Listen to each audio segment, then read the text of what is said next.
We join you right now with breaking news from the Middle East. Israel has launched preemptive airstrikes against the Islamic Republic of Iran, going after a variety of positions inside the country.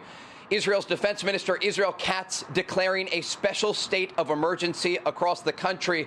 Just moments ago, air raid sirens were sounding here in Israel's second largest city of Tel Aviv and across major population centers here in the Middle East, warning civilians to stay close to protected areas, to bomb shelters, understanding that in the minutes and hours ahead, Israel may come under direct Iranian attack.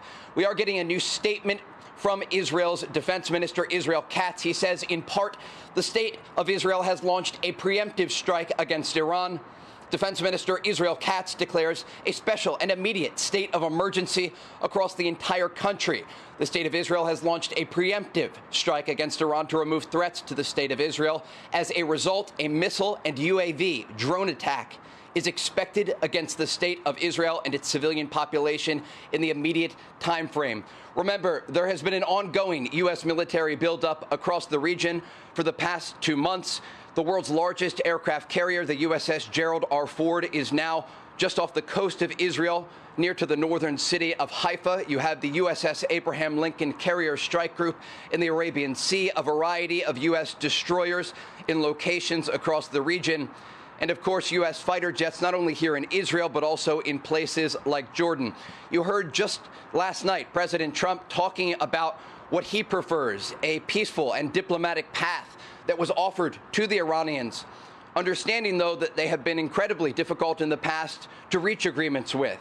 And while the president sent his negotiators to the region, to Oman, and then ultimately to Geneva, Switzerland over the past month, both U.S. Special Envoy Steve Witkoff and his son-in-law Jared Kushner, ultimately the coordination was happening at the highest level, we understand, between the Americans and the Israelis if a decision was made to launch such a strike. And so we are waiting to get additional information from Israeli and American sources to determine what exactly has taken place.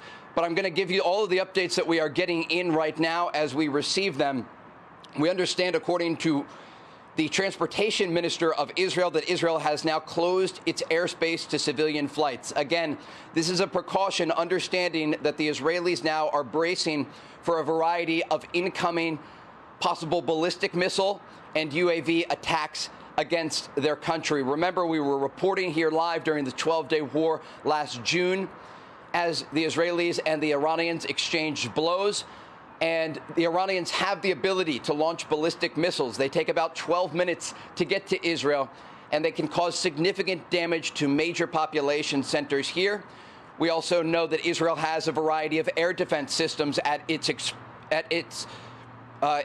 ability, and some of those include the short-range systems, the Iron Dome system, the Arrow system, and also David's Sling. You also have Patriot missile defense systems and THAAD systems provided by the Americans that were deployed here in preparation for the possibility that a decision was made to strike Iran, understanding that there will be a response, as we saw over not just during the 12-day war, but also when the Israelis and the Iranians in 2024 exchanged blows 2 separate times in the spring of that year and also in October of that year. Again, if you are just joining us right now, we are reporting live from the Middle East, where Israel has made a decision to launch preemptive airstrikes against Iran amid the backdrop of a massive U.S. military buildup across the region. A special state of emergency has been declared across Israel. Israel's defense minister, Israel Katz, is urging all civilians to head to bomb shelters immediately. Hey, Sean Hannity here. Hey, click here to subscribe to Fox News YouTube page and catch our hottest interviews and most compelling analysis. You will not get it anywhere else.